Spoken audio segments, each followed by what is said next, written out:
There sometimes in the heat of the moment, if you get a dog bite, you immediately call animal control and then they show up. And maybe by the time they show up, you've changed your mind and you actually don't want to go to court and you don't want to press any sort of charges. And then that's when we'll just counsel the dog owner. So really what defines a dangerous or vicious animal depends on every situation. It's different. Jason Samuel Proctor was convicted of domestic assault in the second degree, recklessly causing serious physical injury to ER by agitating a dog. It was specifically a pit bull named Savage, in close proximity to ER while ER was holding their 4-month-old son, BP.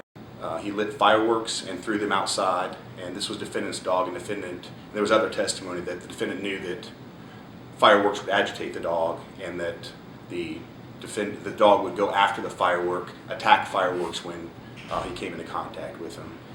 The dog grabbed onto her calf, took her to the ground, and wouldn't let go. I don't know if you know much about pit bulls, but once they lock their jaws, it's very hard to get them to let go. Where the pit bull got a hold of the victim's calf and basically tore it to shreds. I can't describe it any better than that. It was a mess. It required a bunch of plastic surgery, a bunch of rehabilitation. There's still scars today. At that point, the pit bull runs away and is not seen until animal control shows up and takes control of the pit bull. Mm-hmm. So the ordinance with the county, we have no legal ability to take possession of the dog unless it has been bitten, or not it has been bitten, until the dog has bitten someone else. Then we can take possession of the dog, but we can only house it in the Humane Society or the vet's office for 10 days at the owner's expense. It's not quite as lenient as the city ordinance is, or not as strict, I guess, depending on how you're looking at it. Our contract with animal control stipulates that we care for, feed, and shelter the animal. So if the animal has any veterinary needs, we take care of those while the animal is in our care. So if a judge decides that the animal must be euthanized, the owner can appeal that decision, but the judge usually looks at the bite itself, any sort of previous history with that animal. So when we get the complaint, like I said, we look through the records. And then they also will look at the circumstance at hand. So what was that situation? Take into consideration all of the witnesses that were there. And they really look at the whole picture. And so it's really situationally dependent on whether the judge decides that dog is unsafe and has to be euthanized for the public health. Mm-hmm. And so the dog is held. Another way you can commit domestic assault in the second degree is by using a dangerous instrument, causing physical injury with a dangerous instrument. We thought about charging it that way, but in this case I don't think it fit because a dangerous instrument is an object like this chair. If I picked up this chair and did something bad with it, that's a dangerous instrument. Here, it wasn't that the defendant picked up the dog and struck somebody with it. He knew what his dog was like. He agitated his dog with the intent, I believe, and I think the jury agreed with me, to have the pit bull strike her. Mm-hmm. And at some point during the pendency of the case, I'm not sure exactly what point, I don't make those decisions, but at some point the dog was put down. And that was something between animal control and the dog owner.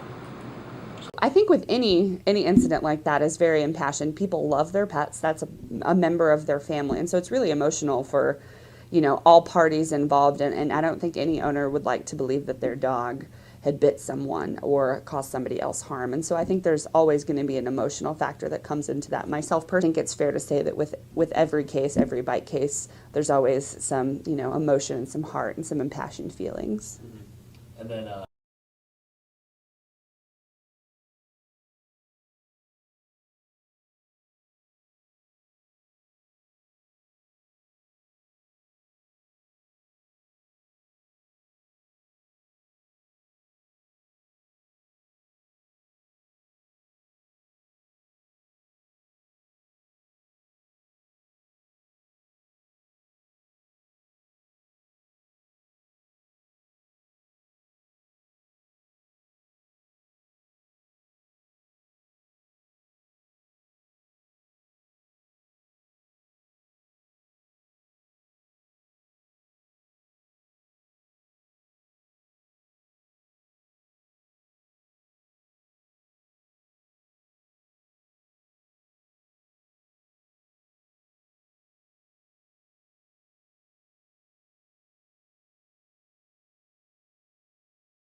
The owner of the dog, he was arrested that day and charged with domestic assault in the second degree and endangering the welfare of a child.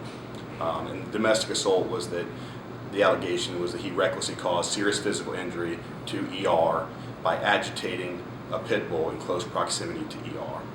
So it wasn't charged that he told Savage to attack her, but that he created the situation and disregarded a known risk.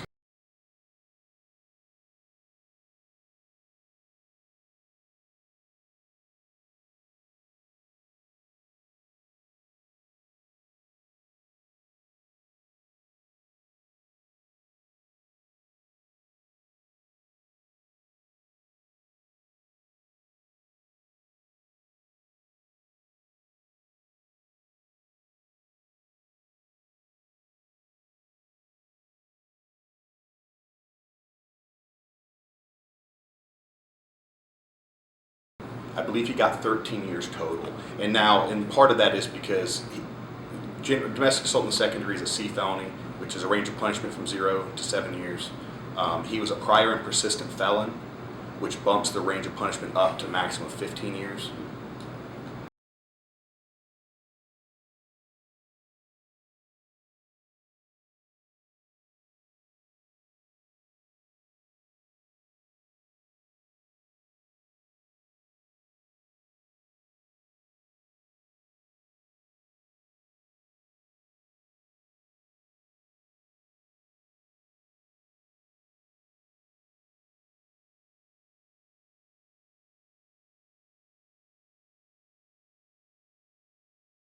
Charge it as that defendant knowingly caused serious physical injury or caused physical injury by use of a dangerous instrument, because it's one step removed.